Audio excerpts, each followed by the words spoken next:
वालेकुम एवरीवन। तो हम ब्लड मॉड्यूल की फार्माकोलॉजी कर रहे थे और ब्लड मॉड्यूल की फार्माकोलॉजी में हम anti cancer drugs already complete कर चुके हैं। उसके बाद हमने एंटी प्लेटलेट ड्रग्स शुरू किए और एंटी प्लेटलेट ड्रग्स भी हम इस वीडियो में ख़त्म करने वाले हैं, यानी हमारा लास्ट पार्ट है एंटी प्लेटलेट ड्रग्स का।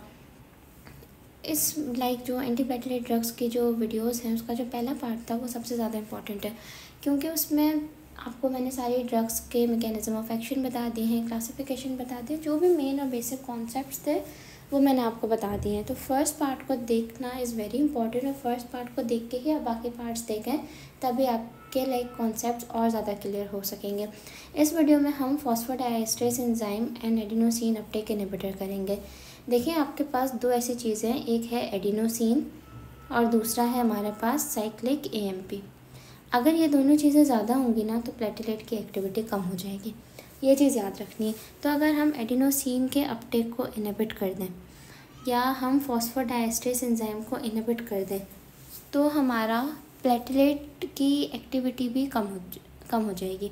ठीक है, क्योंकि एडिनोसिन का जब अपटेक इनहिबिट हो जाएगा तो अल्टीमेटली एडिनोसिन की अमाउंट ज़्यादा हो जाएगी, और अगर हम फॉस्फोडाइएस्टरेज एंजाइम को इनहिबिट कर देंगे तो साइक्लिक एएमपी डिग्रेड नहीं होगी, तो अल्टीमेटली साइक्लिक एएमपी भी बढ़ जाएगी, क्योंकि फॉस्फोडाइएस्टरेज एंजाइम का यही काम है ना कि वो आपकी साइक्लिक एएमपी को डिग्रेड करता है। अगर फॉस्फोडाइएस्टरेज एंजाइम ही इनहिबिट हो जाएगा तो साइक्लिक एएमपी डिग्रेड नहीं होगी और साइक्लिक एएमपी का अमाउंट बढ़ जाएगा।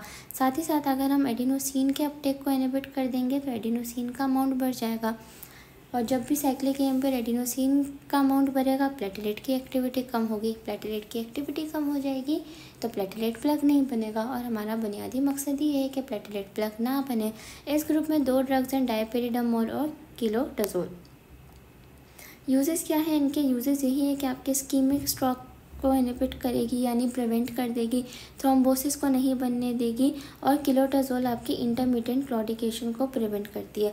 अब इंटरमिटेंट क्लॉडिकेशन क्या है? इंटरमिटेंट क्लॉडिकेशन ये होता है कि आपके जो पेरिफ्री में जो आपकी लिम्स हैं उनको प्रॉपरली ब्लड नहीं मिलता, जिसकी वजह से वो अकड़ जाती हैं।